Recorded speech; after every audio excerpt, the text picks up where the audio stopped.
ചിട്ടയോടുകൂടി എങ്ങനെ കണിയൊരുക്കാം? കൃഷ്ണനെ ഒരുക്കുന്നതിൻ്റെ ഭാഗമായിട്ട് ഒരു തട്ടിൽ മഞ്ഞ കോടിമുണ്ട് വെച്ച് കൃഷ്ണനെ അതിലാണ് കേട്ടോ വെച്ച് കൊടുക്കുന്നത്. കണി വെക്കാൻ വെള്ളോട്ടുരുളിയാണ് കേട്ടോ ഉപയോഗിക്കേണ്ടത്. വെള്ളോട്ടുരുളിയൊന്നും എല്ലാവരുടെ കയ്യിൽ ഉണ്ടാകില്ല. വൃത്തിയുള്ള ഏതെങ്കിലും ഒരു ഉരുളി എടുത്താലും മതി കേട്ടോ. ഉരുളിയിലേക്ക് ഉണക്കലരി നെല്ലും കൂടെ മിക്സ് ചെയ്താണ് ഇട്ട് കൊടുക്കേണ്ടത്. രണ്ടും സെപ്പറേറ്റ് ചെയ്യാൻ പറ്റാത്തത് കൊണ്ട് ഞാൻ രണ്ടും രണ്ടായിട്ട് വെച്ച് കൊടുത്തു കേട്ടോ.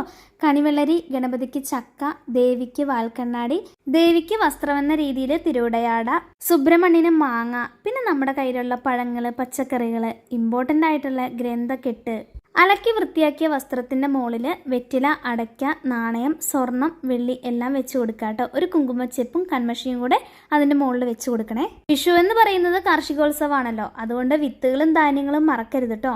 കണി കാണുന്നതിന് മുന്നേ ആയിട്ട് കണ്ണിൽ വെള്ളം തൊട്ട് കണി കാണാൻ വേണ്ടിയിട്ട് ഒരു കിണ്ടിക്കകത്ത് വെള്ളവും കൂടെ വെച്ച് കൊടുക്കുന്നുണ്ട്. ഇതിൻ്റെ ഫുൾ വീഡിയോ ഞാനെൻ്റെ ചാനലിൽ അപ്ലോഡ് ചെയ്തിട്ടുണ്ട് കേട്ടോ, ഒന്ന് കണ്ടു നോക്കണേ.